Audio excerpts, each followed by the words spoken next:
آپ کو بتاؤں، نماز ایک لذت والا کام ہے، نماز ایک ذوق والا کام ہے۔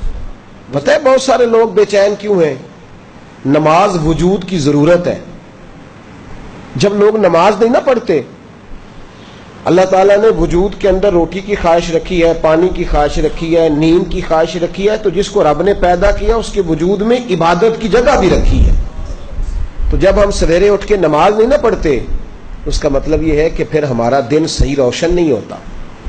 اس بندے کا دن اصل روشن ہوتا ہے جو سویرے اٹھ کے پہلے نماز ادا کرتا ہے۔ ظہر کا وقت آیا پھر نماز پڑھے، عصر کا وقت آیا، اور میرے نبی پاک علیہ السلام نے فرمایا الصلاۃ عماد الدین، نماز دین کا ستون ہے۔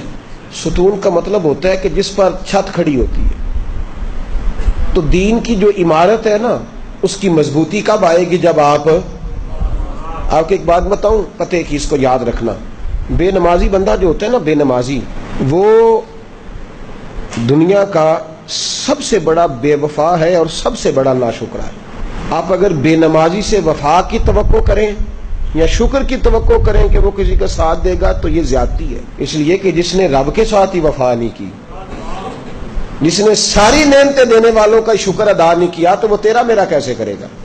صحابہ کہا کرتے تھے کہ یا اللہ جنت میں بھی نماز کی توفیق دینا، وہاں بھی دل نہیں لگے گا۔ جس بندے نے نماز ہی نہیں پڑھی، باقی وہ کیوں ٹمکٹوئیاں مارتا ہے؟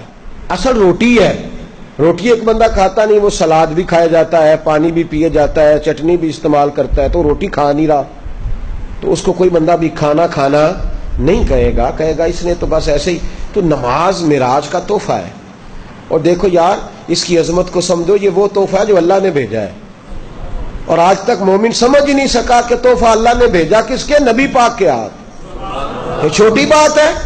وہ جعلی پیر، وہ لفنگا جو لوگوں کو کہتا ہے کہ نماز کوئی نہیں، ہم دل کی پڑھتے ہیں، اس بے حیا کو یہ نہیں خبر کہ سب سے بڑی معرفت کا نام نماز ہے؟ اس لیے کہ یہ تو وہ والی معرفت ہے جو اللہ نے اپنے نبی کے ہاتھ بھیجی ہے۔ درجے سارے ملتے ہی نماز سے، مقام سارے کھلتے ہی نماز پہ ہیں۔ میرے رسول پاک نے فرمایا اللہ تعالیٰ نے کوہ طور پر نور کی ایک تجلی ڈالی جس سے حضرت موسیٰ بے ہوش ہوئے۔ فرمایا جب میرا امتی اللہ اکبر کہہ کے نماز کی نیت باندھتا ہے، رب کریم اس پر اس طرح کے نور کی 70 تجلیاں ظاہر فرماتا ہے۔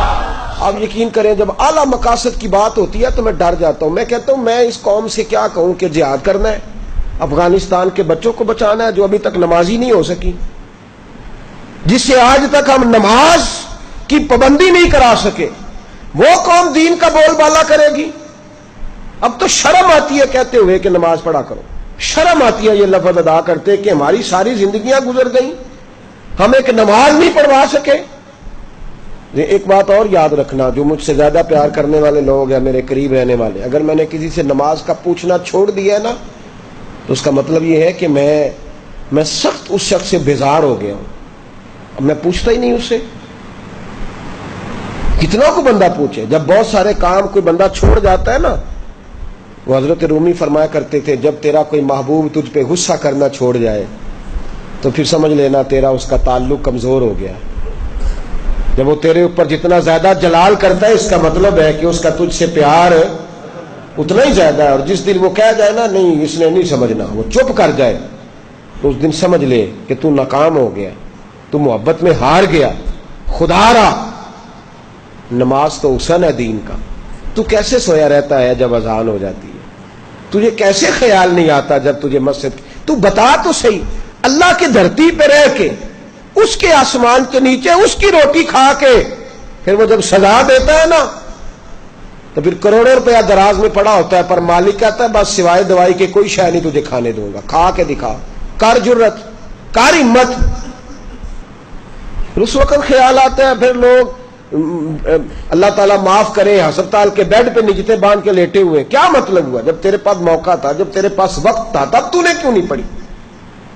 بے نمازی اتنا بڑا ظالم ہے کہ وہ اللہ تبارک و تعالیٰ کی ساری نعمتیں کھاتا جاتا ہے، ہڑپ کرتا جاتا ہے، اور اس کے حکم کی پیروی نہیں کرتا۔